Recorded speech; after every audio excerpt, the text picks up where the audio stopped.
Hello options traders, welcome everyone. Well, as promised, I wanted to post a follow-up video to the one that I did earlier this week. And that was called What's an Options Maximum Value? So if you haven't seen that, you'll want to check it out. It's right here in this forum, and it will give you a little bit better idea of where we're going in this video. But in that video, I talked about a pricing model. And I tried to show that as we go deeper in the money with a call option, lowering that strike, that we are making the option behave more like shares of stock. We're not getting into a really super expensive option, which is what a lot of new traders believe, and that's why they avoid the intrinsic value. So what I wanted to do here in this video is to provide some new insights as to why professional traders don't fear intrinsic value. So here are some screenshots from Facebook. I just took these yesterday, so they're fairly recent quotes, but the stock had closed at 209.94. And let's say that you are a short-term trader. Again, I don't really advocate that, but a lot of traders like to trade options short-term. So let's say that you thought Facebook was going higher and you looked at these August options here with 11 days till expiration. What most traders will do is they will look at the price. Now the mark right here is just the midpoint between the bid and the ask. And in most cases, that's where you can get the option filled. So that's what I'm going to use for my reference prices here. So what they'll do is they'll look down this list and they'll say, 1090 is too much, 9, 7, $3, that looks pretty good. I'll take that one. And maybe they know enough that they want to keep it in the money. So they'll say, well, the stock's again about 210. Maybe I'll go to 212 and a half strikes right here. Maybe I'll pay a little over 5. Maybe that's okay. But they make their decision based on the option's dollar price. And the reason I say dollar price, professional traders never look at the dollar price. It is always the volatility price. And I'll talk more about that in future videos. But for right now, I'm just trying to show the mistake that most people make and how you can help to avoid this. So they'll look at this and they'll try to pick a strike that seems like it's a fairly reasonable price to pay for an option, not going to allow them to lose too much. And so let's just say that they even come up here to the 210 strike, which is the at the money. Actually slightly out of the money, but technically we would call that the at the money.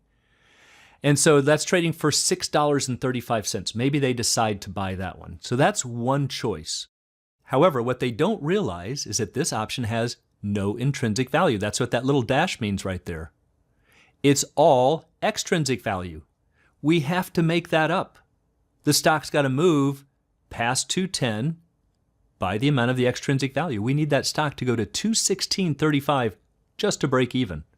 All right, so let's hold that thought and let's take a look at a second choice. This is more of where a professional trader would lean, especially if trying to go short term. So again, these were shot at the same time. The stock is still the same. I'm just looking at a different list of strikes here. But let's say we looked at the 190 call.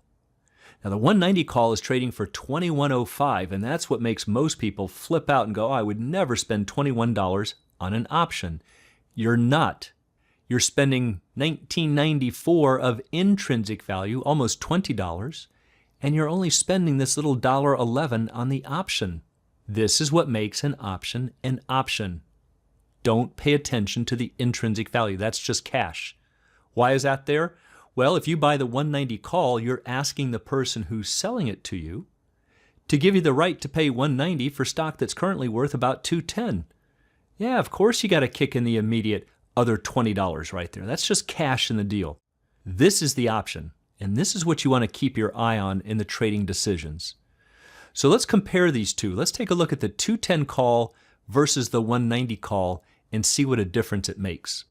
All right, so what I've done here is I've created a little Excel spreadsheet, and I've got the stock price up here. We've got the strike that we can choose, the call's price, the amount of intrinsic value, extrinsic value, same as the time value, and the call options break even. So just for round figures, let's say that you wanted to buy that 210 strike for $6. Again, you've got no intrinsic value in that deal. I'm going to make the stock price exactly 210 as well. But you've got $6 of extrinsic, and your break even is 216. Let's come down here to look at various stock prices. And what I've done here is I've created a big list of different stock prices. And the call's value at expiration, obviously if the stock is 185, the 210 call would be worth 0. You would lose the entire 6. That's the call's profit and loss. If you bought the stock, though, at 210, and it was trading for 185, you would lose 25. So the difference between those two decisions, or let's say two different traders, one who buys the call and one who buys the stock, the options buyer would be $19 better off because he only lost 6 instead of 25. And so that's why this number is in green. It's showing how much better off the options trader is compared to the stock trader. So the first thing you want to know is take a look at the calls break even, which I talked about. Shows it up here as 216. And these are going to be highlighted in the yellow boxes. So if you bought that 210 call, the first thing is you need that stock to move to 216. You need a fast, aggressive move in a very short term. It was just 11 days till expiration. Well, that's probably not going to happen. And again, most of the new traders out there who are buying calls aren't accounting for fast, aggressive moves. That's a volatility decision. They don't even know that volatility even exists or how to measure it. They just say, I think the stock's going up. Well, you need the stock to go to 216 before you even begin playing ball. Well, in 11 days, is that really going to happen? And even if it does, why did you want to give up that wonderful move from 210 to 216 before you even started making profits? But notice if you had purchased the shares, you would break even at 210, right? Buy the stock at 210, your cost basis is your break-even point. You're going to make dollar for dollar up and dollar for dollar down. But notice the big gap between these two break-evens. As a stock buyer, you're going to start profiting between 210 and 216. For this option buyer, the 210 call buyer, he's not going to start making anything until above 216. He's going to be faced with losses in here unless it makes a fast, aggressive move. It's not about up and down. It's about fast, aggressive moves for this call option. But now it gets even worse. Let's say that the stock goes to 217. Very big move. This call buyer only made $1. Stock trader made 7. Why is the stock trader better off by 6 points? Because the option trader paid $6 of extrinsic value. We had to make that up first before we started making money. So you'll see in these two columns right here, the profit and loss differences, that the stock buyer is always ahead by 6. Stock goes to 220, call buyer makes 4, stock buyer makes 10. Well, again, if we really thought the stock was going to make this type of an aggressive move, why do we want to have this discrepancy in the P&L? So that's one thing. You're giving up a lot of the potential profits. Now, I do understand that options traders are saying, yeah, but I'm only paying 6 instead of 210 for the stock. That's true. But we also have to realize we have other choices. And we're going to find out that's where the 190 call is going to come in. But let's look at something that's even more kind of ironic here. The only time that you're going to benefit as the call buyer compared to the stock buyer is if it falls below 204. At a price of 204, the call buyer is going to lose 6 and the stock buyer is going to lose 6. There's no difference between them. But if the stock continues to fall up in this direction, 203, 202, and so on, you can see that the call buyer starts going in the green compared to the stock buyer. In other words, he's losing less. These aren't really profits, they're just smaller losses. So think about the irony. You bought this call because you think the stock is going higher.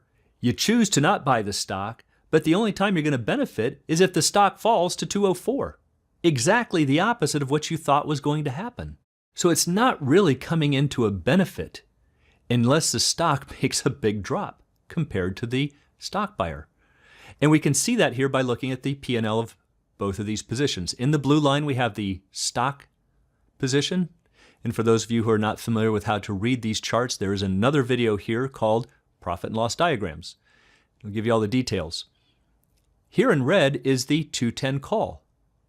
And you can see there's a big difference between the break-evens. That's where they cross 0. And so the red line is pushed forward by 6 points. That's the amount of the extrinsic value. And after that point, yes, the red line continues to make dollar for dollar, just like the stock, just minus the 6 points. But we've got this really big break-even gap in here.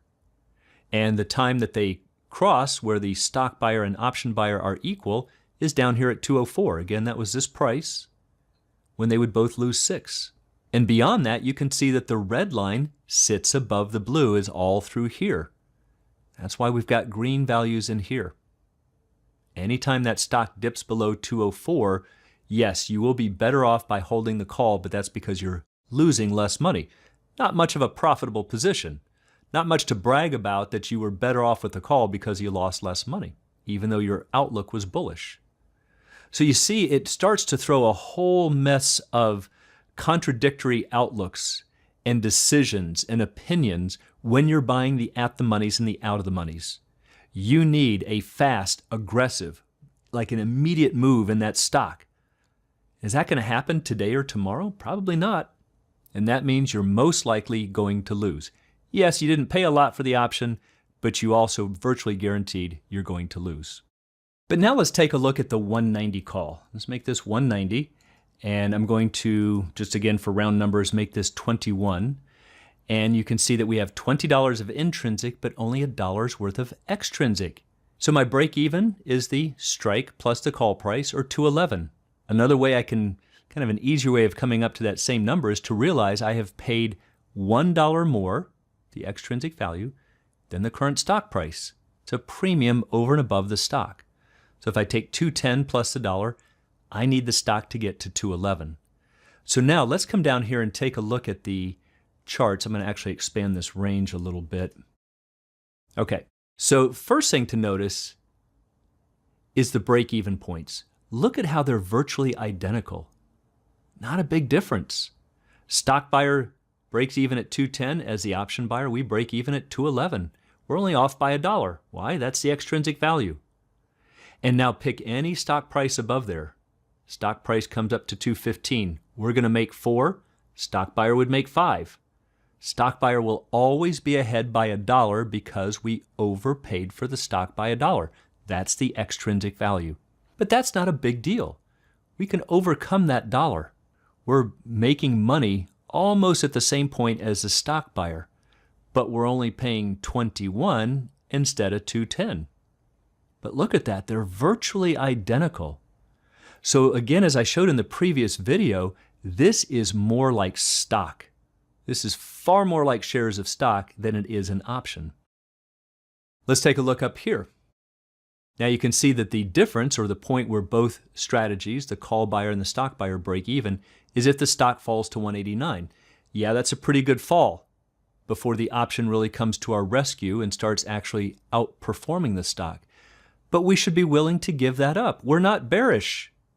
We should be willing to assume that risk. It's not a big risk. I mean, after all, if you can't take that type of a small risk in the stock market, you have to question if you should even be in it at all, as opposed to saying, let me buy this little dollar option out of the money so I can limit my risk.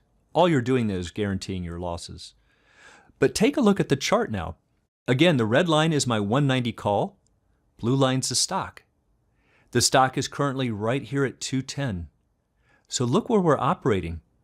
We've got this wide range all through here, up and down, where that blue and red line are virtually identical. We're separated by this little sliver of space right here. That's the dollar of extrinsic value. But notice that both profit and loss diagrams are straight through a very long range. That's virtually stock. And again, yes, it's true that we don't have the option really come to our benefit unless it falls down here to 189 or below, in which case the red line sits above the blue. But we're willing to do that. We're willing to assume that risk because we're bullish. I'm more interested in this. I want to keep these break-evens very small. I want to capture these profits. Notice how different that was with the 210 call. Now, just for fun, let's say that the option was trading exactly at parity, was trading for $20. That's all intrinsic and no extrinsic. Notice the break-even is identical to stock. This now is absolutely stock. This is not an option, but if you ask most new traders, they'll say, oh, you're spending $20 on the option. No, you're not. That's just cash. You're spending 0 on the option. You can see that the red and blue line have completely overlapped each other. They're identical. And yet, even in this case, we still get a benefit with the option because if the stock makes a significant fall, we will start to lose less, as shown right here. So these are great opportunities for short-term traders. Buy something that's virtually trading at parity and you have cheap shares of stock. But even here, with the call price at 21, we're not too far off of stock, and yet look at the benefits. I'm paying $21 instead of $210. That is 10% of the stock's price. You can't even get that as a pattern day trader where you can go 4-to-1 margin, but you got to be out by the close of business. You can do it just intraday 4 to 1. I got you 10 to 1 for as long as you need. Pick your strike. Pick something that's deep in the money with very little extrinsic value. You're not going to get a maintenance call. You're going to have no margin interest. And yet you know for sure the very most you could ever lose is 21. Is it likely you're going to lose 21? Probably not, because the stock has to make a pretty good fall. You're virtually trading cheap shares of stock.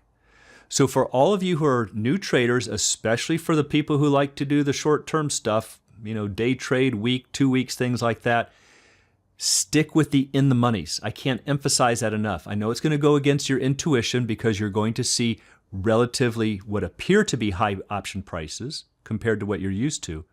But you have to get a new perspective and realize the intrinsic value has nothing to do with the option. Keep them in the money and start making your profits sooner, but still greatly limiting your risk. For those who'd like to learn more about the art and science of options trading, please check out the Alpha Trader course and Strategy Lab at optionsatoz.com. We'd also like to invite you to join us on the Facebook trading group Options A to Z. It's a free site, lots of great market commentary and videos. We'd love to have you join.